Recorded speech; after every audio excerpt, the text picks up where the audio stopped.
Hey fellas, in case you're wondering what you're looking at, this is the left front frame rail on the Super Trooper.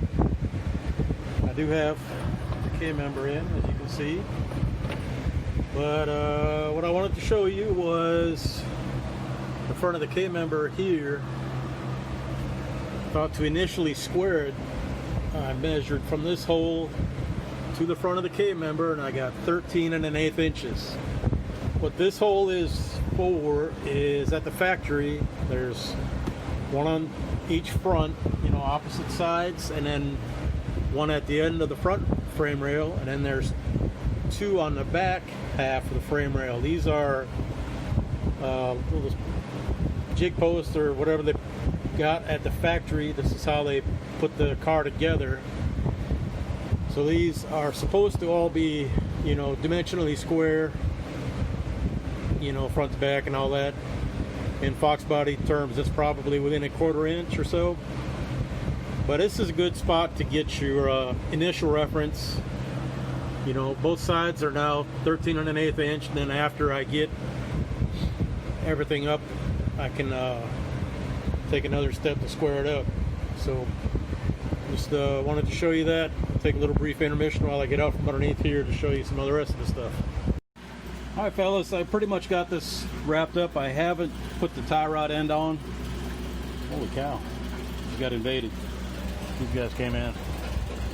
That's Sadie and that's Hershey. Little Hershey that's afraid of thunder, and this one isn't afraid of anything.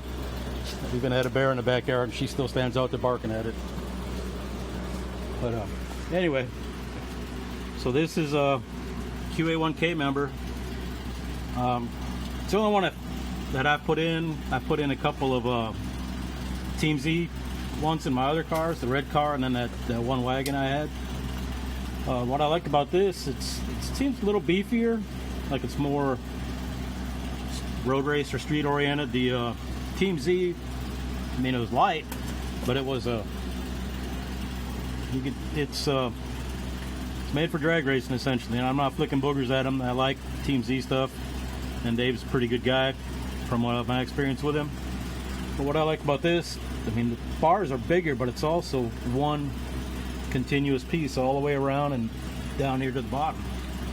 I think the other ones that I've had they weld up to the plate here, and then they weld up to the plate at the back, and then they all seem to have that brace in there. But one thing I wanted to show you with the tie rod end, these are the 96 to 04 spindles, and this arm right here is straight. You can see that. On the 94 95, it comes out a little bit and it jogs up. So when you get this straight here, when you use the tie rod end, it's going to be like mounted up like so. So when you're at full extension, your control arm is angled down this way, see right here, and then this is going up. And that's not really good because there's a thing called bumpsteer. And what that is, as this is moving at one curve, your tie rod is moving on a different curve. And so because the curves are different, you got different lengths where you pivot from. You got two different curves, so what that does is tend to move your wheel, you toe in or toe out depending on if it's compressed or extended. The objective is to have the lower control arm and your tie rod on the same plane, so even though there's a little bit of a different curve because of the different attach points, the wheel will stay relatively straight as it compresses and extends, as your suspension compresses and extends. And the way you can do that is with a bump steer kit. And what a bump steer kit does is eliminates the tie rod end, and you got like a Heim joint, and then you drill this out to a 5/8 hole, and you can run a 5/8 grade 8 bolt through here and with a nut, and then you got a stack of spacers you use to get, so you get at ride height. The control arm and your tie rod are at the same plane. They're kind of level with each other, and that minimizes your toe in and toe out as your suspension compresses and extends. And what that when you have the Heim joint, then you get a little sleeve. They're usually aluminum and they're kind of short. I'm getting some different ones made.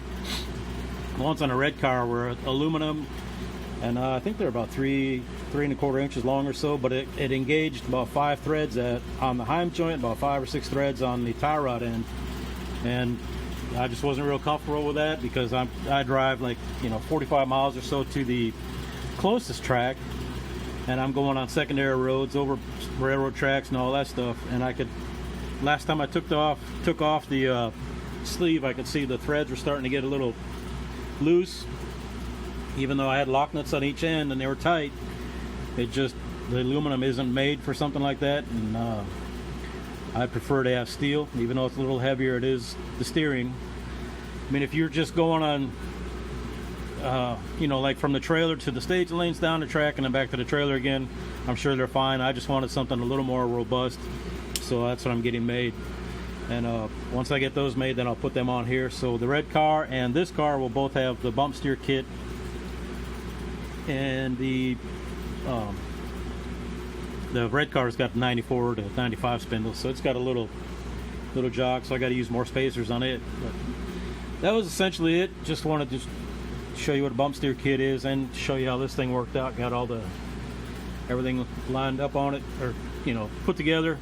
Just got to hook the tie rods up, and then start working on the line mount kit.